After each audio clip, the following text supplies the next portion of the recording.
ಗೃಹ ಬಳಕೆ gas LPG ಕಾಳ ಸಂತೆಯಲ್ಲಿ ಮಾರಾಟ, ಕಣ್ಣು ಮುಚ್ಚಿ ಕುಳಿತ ಅಧಿಕಾರಿಗಳು. ಸದ್ಯಕ್ಕೆ ರಾಜ್ಯದಲ್ಲಿ ಗ್ಯಾಸ್ ಕೊರತೆ ಅಪಾರ ಪ್ರಮಾಣದಲ್ಲಿದ್ದು ಜನಸಾಮಾನ್ಯರಿಗೆ ಪರದಾಡುವಂತೆ ಮಾಡಿದೆ. ಆದರೆ ಗ್ಯಾಸ್ ಏಜೆನ್ಸಿ ಮಾಲೀಕರು ಜನಸಾಮಾನ್ಯರಿಗೆ ಗ್ಯಾಸ್ ಸ್ಟಾಕ್ ಇದ್ದರೂ ಕೂಡ ಸರಿಯಾಗಿ ಗ್ಯಾಸ್ ವಿತರಣೆ ಮಾಡುತ್ತಿಲ್ಲ. ಗ್ಯಾಸ್ ಕೇಳೋದಕ್ಕೆ ಸ್ಟಾಕ್ ಇಲ್ಲ, ಯುದ್ಧ ನಡೀತಾ ಇದೆ ಅಂತ ಜನರ ಮೇಲೆ ಕೋಪಗೊಳ್ತಿದ್ದಾರೆ. ಈಗ ಗ್ಯಾಸ್ ಏಜೆನ್ಸಿ ಕಳ್ಳಾಟವನ್ನ ಬಯಲು ಮಾಡಿದ್ದು ನಮ್ಮ ಗರುಡ ಬೇಟೆ ಕನ್ನಡ ನ್ಯೂಸ್ ತಂಡ. ಬೆಳಗಾವಿ ಜಿಲ್ಲೆಯ ಗೋಕಾಕ್ ತಾಲೂಕಿನ ಕೌಜಲಗಿ ಗ್ರಾಮದಲ್ಲಿ ಅಕ್ರಮ ಗ್ಯಾಸ್ ಮಾರಾಟ.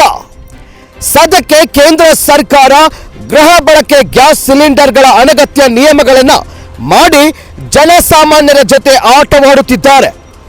ಮಾನ್ಯ ಆಹಾರ ಮತ್ತು ನಾಗರಿಕ ಸಚಿವರಾದ KH ಮುನಿಯಪ್ಪನವರೇ ಅಕ್ರಮವಾಗಿ ಗ್ಯಾಸ್ ಸಿಲಿಂಡರ್ಗಳನ್ನು ಮಾರಾಟ ಮಾಡಿದ್ರೆ ಕ್ರಮ ಎಂದು ಮಾಧ್ಯಮದವರ ಮುಂದೆ ಹೇಳಿದ್ದೀರಿ. ಬೆಳಗಾವಿ ಜಿಲ್ಲೆ ಗೋಕಾಕ್ ತಾಲೂಕಿನ ಕೌಜಲಗಿ ಗಂಗಾಮತ್ತ ಗ್ರಾಮೀಣ ಭಾಗದ ಗ್ಯಾಸ್ ವಿತರಕರ ಮೇಲೆ ಕ್ರಮ ಯಾವಾಗ? ಸರ್ ಹಲೋ ಕಟ್ ಮಾಡ್ರಿ ಸರ್, ಅದಕ್ಕೆ ಹಚ್ಚಿದ್ವಿ ಹೇಳಿ. ಹಾಂ ಹೇಳ್ರಿ. ಅದ ರೀ ಇದನ್ನ ಸಿಕ್ಕೈತೇನಂತ ಹಚ್ಚಿದ್ರಿ. ಬ್ಲ್ಯಾಕ್ ಮ್ಯಾಚ್ ಹೋಗ್ಲತ್ತೇನ್ರಲ್ಲ ಅಣ್ಣ. ಈಗ ಇದನ್ನ ಹಾಕಿರೋದು ಮೆಸೇಜ್ ಕಳಿಸಿ 2 ದಿವಸ ಬರ್ತೈತೆ ಸರ್. 2-3 ವರ್ಷ ಬರ್ತೈತಿ. 2-3 ದಿವಸ ರೀ. ಅದು ಹೇಳ್ತೀನಿ ಚಾರ್ಜ್ ಎಷ್ಟು ಅದು ಸರ್? ಅದು ಚಾರ್ಜ್ ಇಲ್ಲಿ ಆಫೀಸ್ ಬಂದ್ರೆ 935. ಆಫೀಸ್ಗೆ ಬಂದ್ರೆ 930 ರೀ. 35 ಹಾಂ. ಇಲ್ಲಿ ಬಂದ್ರೆ ರೀ ಅಲ್ಲಿ ಅವ್ರಾದ ಏನಕ್ಕೂ ಗಾಡಿ ಬರ್ಬೇಡ್ರಿ. ಈಗ ಅದೇ ಅಂಕಾಪುರಕ್ಕೆ ಬರ್ಬೇಕತ್ ನೋಡ್ರಿ. ಅಂಕಾಪುರಕ್ಕೆ ರೀ. ಬ್ಲಾಕ್ ಸಿಗಂಗಿಲ್ಲ ಬಿಡ್ರಿ ಸರ್. ಅಂದ್ರೆ ಸರ್ ನಾವೊಂದು ವಾರ ಆಯ್ತು ನಿಮ್ಮ ಇದನ್ನ ನೋಡಾಕೈತ್ರಿ. ಬ್ಲಾಕ್ದಾಗ ಸಿಕ್ಕೈತ್ರಿ ನಿಮ್ಮ ಇದ್ರಾಗ. ಈಗ ಬಂದ್ ಮಾಡಿದ್ರಿ 2 ದಿವಸ ಆತ್ರಿ. ಈಗ ಏನು ಎಷ್ಟ್ರಿಕ್ ಆಗ್ಬೇಕು ಬುಕ್ ಮಾಡ್ತೀವಿ.